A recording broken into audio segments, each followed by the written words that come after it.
And outside the box reviews, we're taking a look at the NECA Ash vs. Evil Dead Ash Williams figure Hero version. It's kind of weird that this is dubbed Hero version because I think I remember the teasers from Comic-Con and Toy Fair calling this the El Jefe version, which makes more sense in the context of the show. But this is, without a doubt, my favorite figure in this wave. It's straight up classic looking Ash, the way we wanted to see him as soon as we knew the show was happening. Classic chainsaw, shotgun, badass version of Ash. So let's jump right in and take a closer look at him. This version of Ash does come with a sawed-off shotgun, looking really good. There's some great weathering here on the piece. The stock is kind of wood grain, but also dirty. He holds it pretty well. There's some nice kind of detailing here in the metal that makes it look like it's worn. He can hold it. And he does have a pouch on his back you could slide it right into for easy storage. The other accessory is this, and I was confused about what this was when I first got it. Looking at the rest of the figure, I noticed that it's a similar piece to this middle section of his robotic gauntlet, and I think, I may be wrong because I haven't watched the series in a little bit, that this may go with the other version of Ash. Or at least somewhere in between where you could take the wood hand and peg it in here. And I can't get this onto the other version of Ash, so maybe it's supposed to go on this version, but just have the wrist gauntlet piece. I really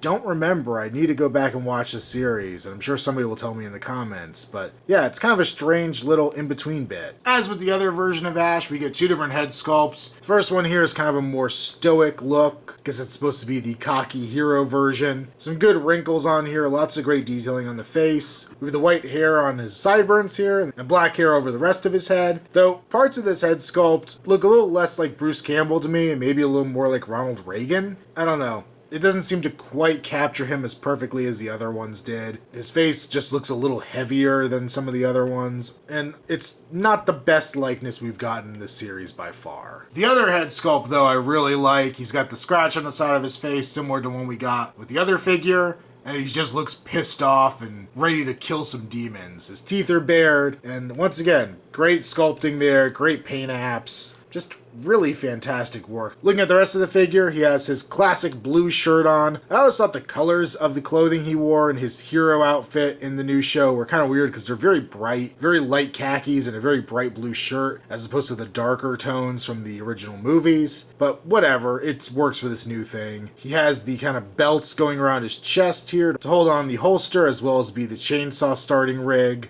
Pockets are nicely detailed on this shirt. You can see the buttons and everything on there. As I mentioned with the other shirt, it is a soft rubbery material, even going up to his neck. The arms are hard sculpted. I believe they're the exact same arms from the other version, which makes sense. They're just long sleeve shirt arms, so it does the same job. You get basically the same hand here on his left side with the trigger finger, but he actually does it with the shotgun this time, so we can actually use it for something. And then you have options for his right hand. We, of course, have the chainsaw that's iconic.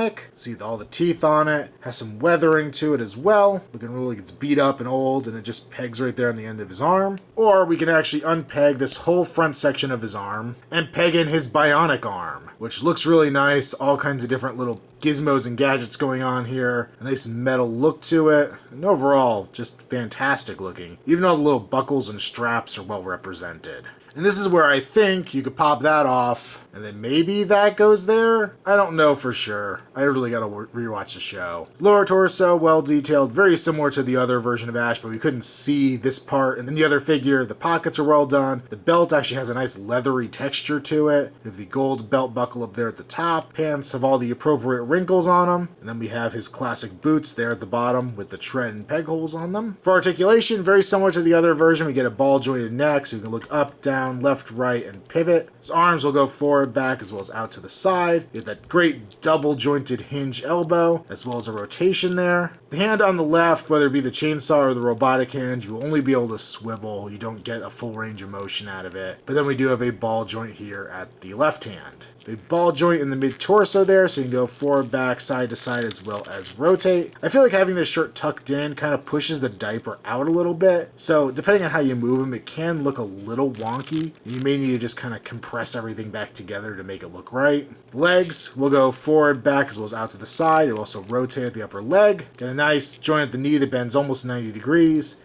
And then a ball joint there at the ankle. And despite having a couple minor gripes, specifically with this face sculpt, I really like this figure. It's my favorite out of the wave. I've kind of been saying that this whole freaking series of reviews. So yeah, great articulation, great detailing, very classic looking Ash, cool accessories. So this figure does get a very strong recommend. I know there is at least one more Ash figure coming in this line. I believe it's a Toys R Us exclusive. It's like a bloodied up version, I think, of this figure. And then he comes with those two little child demons from inside the cabin. But with Season 2 having just started recently, I am hoping that the line will continue, if not on a regular basis like some of their other stuff, maybe a Season 2 wave when that's over, kind of like we got with this. And as I said before, I really hope some of this new engineering that went into this figure carries on to some other lines, because getting a real Ultimate Ash from Evil Dead 2 with this elbow articulation, or bringing it over to the Terminator line or other things like that, would really kick some serious Ash. Or ass. Whatever, leave the bad joke in.